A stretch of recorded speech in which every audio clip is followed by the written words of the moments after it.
Assalamualaikum. Halo teman-teman semua. Apa kabarnya nih? Semoga tetap sehat dan bahagia selalu ya. Teman-teman, tahu tidak? Meskipun ilmu ekonomi belum berusia lebih dari 2 abad, namun pembahasan dan analisis tentang masalah ekonomi telah berlangsung lama loh. Nah, sebenarnya gimana sih sejarah pemikiran ilmu ekonomi Islam itu? Dan siapa aja ya tokoh-tokoh pemikir Islam yang luar biasa hebat menyumbangkan ide dan pemikirannya dalam ekonomi Islam saat ini. Penasaran kan?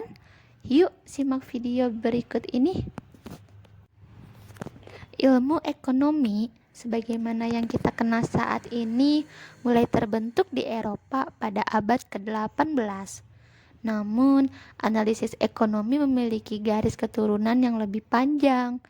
Pemikiran ekonomi pada mulanya muncul dari upaya masyarakat untuk mencari solusi dari berbagai permasalahan ekonomi.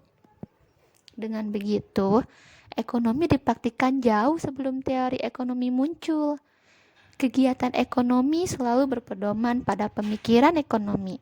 Dan pemikiran ekonomi merupakan cerminan dari kondisi ekonomi itu sendiri. Lalu apa sih urgensinya kita mempelajari sejarah pemikiran ekonomi? Yuk kita bahas urgensi mempelajari sejarah pemikiran ekonomi Islam.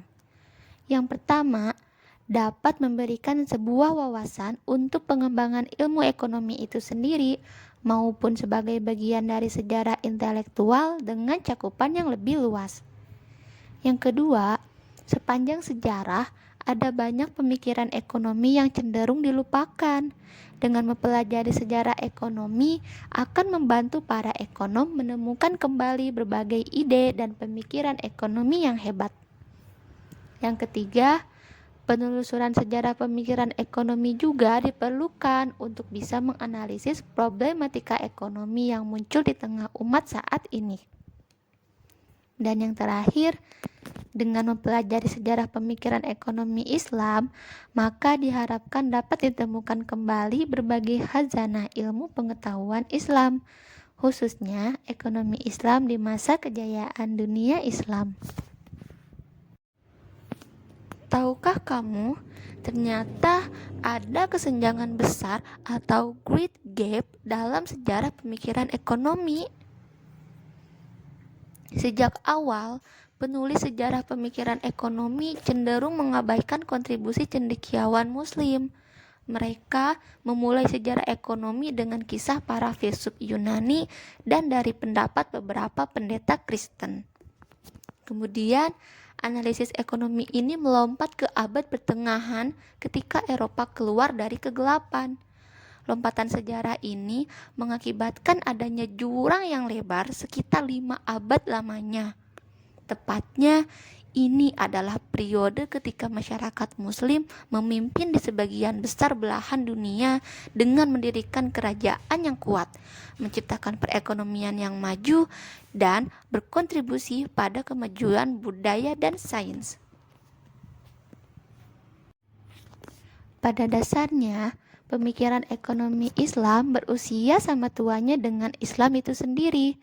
Sepanjang 14 abad sejarah Islam telah ditemukan kesinambungan karya tentang isu-isu ekonomi yang dibahas dalam kajian syariat.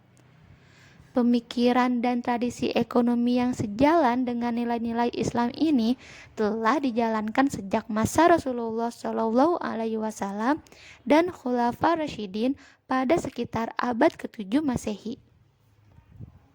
Bukti pemikiran ekonomi Islam di zaman Rasulullah adalah adanya tradisi dan praktek pelarangan riba dan berbagai transaksi terlarang yang diganti oleh Rasulullah SAW dengan akad dan transaksi yang sesuai syariat. Adanya pendirian Baitul Mal, penetapan mata uang dinar dan dirham sebagai alat tukar yang menggantikan sistem barter.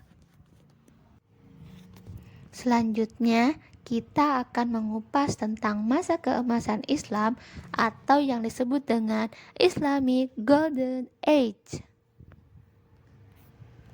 Selama tahun 700 hingga 1200 Masehi, Islam memimpin dunia dalam berbagai aspek, meliputi kekuasaan, organisasi, pemerintahan, ilmu pengetahuan, bahkan seni. Sementara itu, pada saat yang sama, Barat tenggelam ke dalam apa yang oleh para sejarawan biasa disebut sebagai abad kegelapan. Di antara kontribusi bangsa Arab yang paling signifikan adalah penemuan sistem angka dan aljabar, teori optik modern, hingga memperkenalkan kembali filsafat Aristoteles ke Barat. Zaman keemasan Islam ini ditandai dengan pencapaian teknologi, arsitektur, dan artistik. Ditemukan pula metode untuk irigasi termasuk saluran bawah tanah, kincir angin, dan kincir air yang merupakan bagian dari beberapa penemuan Arab. Bahkan saat ini keajaiban arsitektur Arab dan objek seni unik dapat dikagumi di banyak negara, contohnya yang ada di Spanyol Selatan. Selama zaman keemasan, ibu kota Islam utama seperti Baghdad, Kairo, dan Cordoba menjadi pusat intelektual utama untuk kajian bidang sains, filsafat, kedokteran, dan pendidikan. Pemerintah sangat melindungi cendekiawan. Para ilmuwan dan penerjemah terkenal pada masa itu, seperti Hunain ibnu Ishaq, dengan memberikan gaji yang diperkirakan setara dengan para atlet profesional saat ini. Selanjutnya, kita kenalan sama tokoh cendekiawan Islam yuk. Salah satu cendekiawan Muslim yang dapat mewakili tradisi Muslim adalah Al-Farabi, 870 hingga 950 Masehi. Ia dikenal sebagai Neoplatonisme dan komentator Aristoteles yang produktif, dengan menghasilkan lebih dari 100 buku dari berbagai disiplin ilmu seperti logika, linguistik, matematika, hukum, politik, dan lain-lain. Selain itu, kita juga tidak bisa mengabaikan kontribusi Al-Ghazali, yaitu seorang cendekiawan Muslim yang hidup sesaat sebelum Aquinas. Ia dianggap sebagai salah satu tokoh yang paling kuat dan memiliki pemikiran jenius, khususnya dalam kitab Ihya Ulumuddin.